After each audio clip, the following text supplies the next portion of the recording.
by pushing for Georgia to be in NATO, by pushing for Ukraine to be in NATO, by putting a missile defense system in Czechoslovakia. This was seen as belligerent and aggressive by Putin and kind of brought him in. Well, there's no question that Putin, with his authoritarian bent, everything from what he's done to the business community in Russia to what he's done to the media in Russia and former employees in Russia, that he has the ambitions of the old Soviet Union to a certain degree. He's certainly more in that direction than Gorbachev or leaders that are looking for a more democratic state.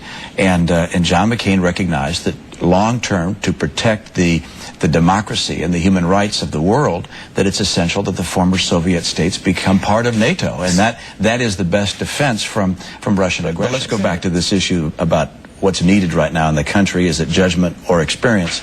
And I frankly think that judgment comes from experience. I think people who are wise and have great judgment are people who have experienced the world and understand how the world works. So when, for instance, the Georgian crisis arose, John McCain had been there multiple times. He knew the president of Georgia. He'd been to South Ossetia.